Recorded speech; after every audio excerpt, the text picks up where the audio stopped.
इसके पहले हम लोगों ने एक क्लास कर लिए हैं सूर्यकांत त्रिपाठी निराला पर। आज उनका दूसरा भाग है। इसके पहले उनका जन्म, उनके पिता का नाम, अन्य रचनाएं पढ़ लिए हैं। जो बचे हुए रचनाएं हैं आज उनको देखेंगे और इस क्लास को अंत तक आप लोग जरूर देखिएगा। तो चलिए बिना देरी किए शुरू करते हैं।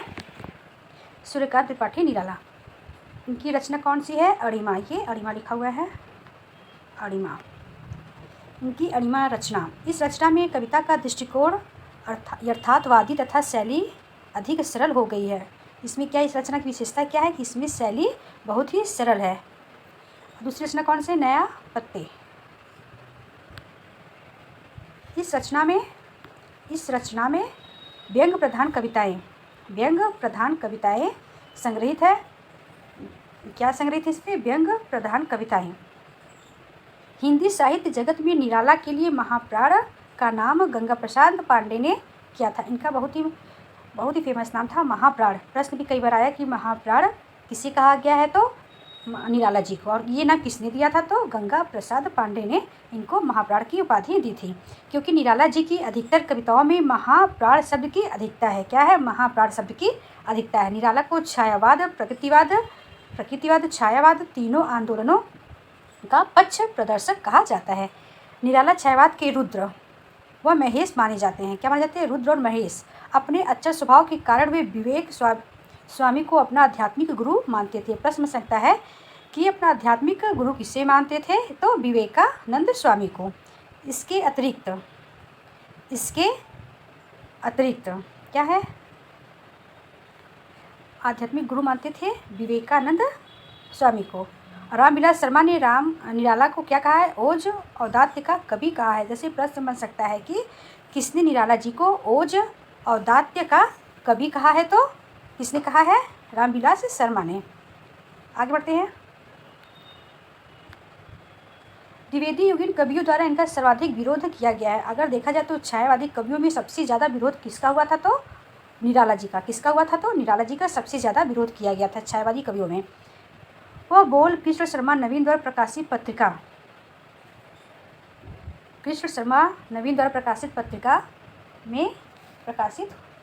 में आया, जिसमें यह सिद्ध किया गया कि निराला की बहुत सी कविताएं रविंद्रनाथ ठाकुर की कविताओं की नकल है। किसकी नकल बताई गई? रविन्द्रनाथ ठाकुर की। कुछ यहाँ पे टॉपिक गलत हो गया। इस लेख में साहित्य जगत में हलचल मच गई। रविवार को जन्म लेने के कारण इनका नाम सूर्य रखा गया। इनका जन्म कब हुआ था? रविवार के दिन, और जिसके कारण इनका नाम सूर्य पड़ा था। और इनको छायावाद का सलाहकार पुरुष भी कहा जाता है। जैसे प्रश्न बन सकता है कि छायावाद का सलाहकार पुरुष किसे कहा जाता है? तो निराला जी को। किसे कहा जाता है? तो निराला जी को। ये सौष्ठववादी आलोचक नंद दुलारे बाजपेयी ने क्या कहा निराला जी के बारे में? निराला को शताब्दी का कवि कहा है। किसने निराला को शताब्दी का कवि कहा है? तो नंद दुलारे बाजपेयी ने। और नामवर सिंह ने इनको क्या कहा है? निराला की कविता को शताब्दी काव्य कहा है। इनको क्या कहा है? शताब्दी काव्य कहा। किसने? निराला ने। और नंद दुलारे बाजपेयी ने क्या कहा? शताब्दी का। इन्होंने कवि का। देखिए कन्फ्यूजन इसमें होता है, यहाँ कवि है और यहाँ पर काव्य। तो काव्य किसने कहा था? शताब्दी का काव्य तो नामवर सिंह ने। और नंद दुलारे बाजपेयी ने क्या कहा था? शताब्दी का कवि। कवि किसने कहा? नंद दुलारे बाजपेयी ने। आगे देखते हैं। समन्वय पत्रिका, जो 1922 ईस्वी के प्रथम संपादक महादेव प्रसाद सेठ थे। समन्वय पत्रिका के प्रथम संपादक कौन थे? तो महादेव सेठ। और उसके बाद निराला जी ने समन्वय पत्रिका को संभाला। उसके बाद दूसरा संपादक कौन हुआ? तो निराला जी। समन्वय पत्रिका के परिमल की भूमिका में निराला ने लिखा है। परिमल की भूमिका में निराला ने क्या लिखा है? चलिए आगे देखते हैं।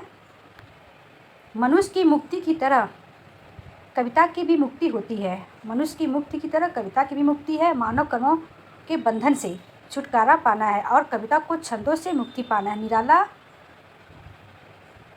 व्यंग, श्रृंगार दृष्टि तथा कवि हैं।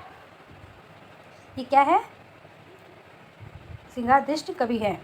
आतंक ये किसका है? ये कहाँ पे लिखे थे ये? तो परिमल की भूमिका में। अब डॉक्टर नगेंद्र क्या कहते हैं? निराला को विविधताओं का कवि कहा। किसने कहा? डॉक्टर नगेंद्र ने क्या कहा था निराला को? विविधताओं का कवि। आगे बढ़ते हैं। अब रामस्वरूप चतुर्वेदी ने क्या कहा?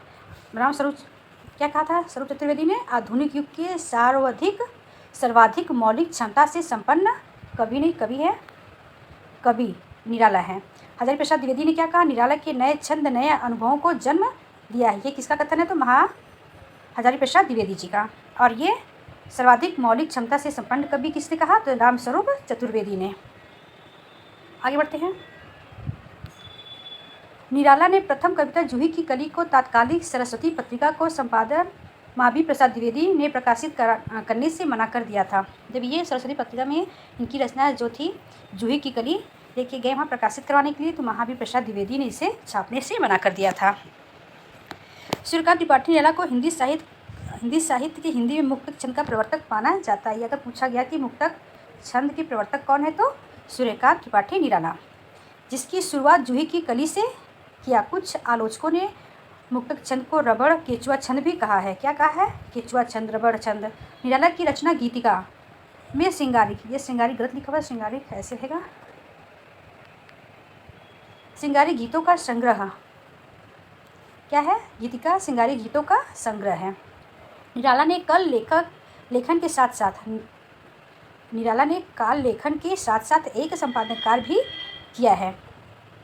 इनकी कोलकाता से प्रकाशित होने वाला पत्र मतवाला, ये कब प्रकाशित हो रही थी? तो 1923 ईस्वी में साप्ताहिक और कैसी पत्रिका थी? साप्ताहिक। मतवाला कैसी पत्रिका थी? साप्ताहिक। और ये कहाँ से प्रकाशित हो रही थी? तो कोलकाता से।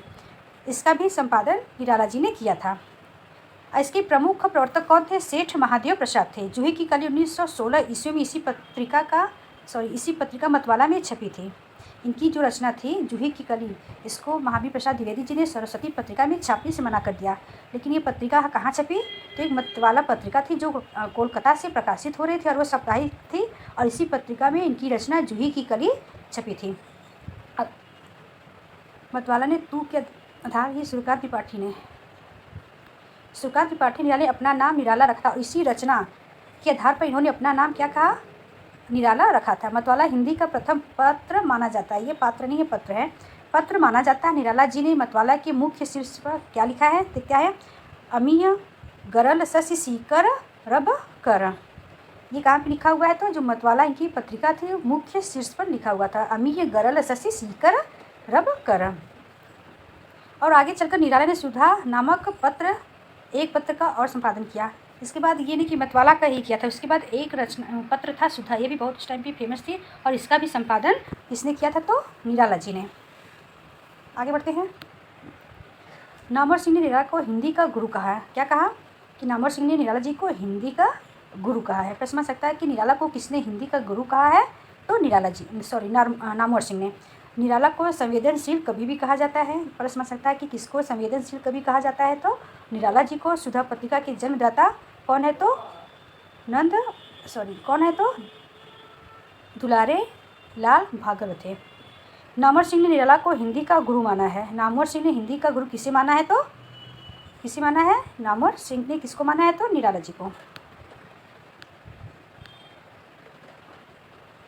शुक्ल ने निराला को बहुवस्तु स्पर्शनीय प्रतिभा का कवि कहा है। बादल राग, इनकी एक कविता थी बादल राग, जो बहुत ही महत्वपूर्ण रचना है। नामक कविता का आगे चलकर राम विकास शर्मा ने संपादन किया है। जैसे प्रश्न बन सकता है कि निराला की कविता बादल राग, इसका संपादन किसने किया था? तो राम विकास शर्मा ने। किसने किया था? राम विकास शर्मा ने बादल राग का संपादन किया था। देख, और इसमें क्या लिखा, ये पंक्ति देखते हैं निराला जी की क्या लिखी है? देखते नहीं मेरे पास एक कवि नहीं है, ये कवि लिखा हुआ है। कवि की बड़ी कलाकार के हाथ पहलवान की छाती बिराज पर यह कथन निराला जी का है, जिसमें मिस्टेक लग रहा है। देखते नहीं मेरे पास एक कवि की बड़ी कलाकार के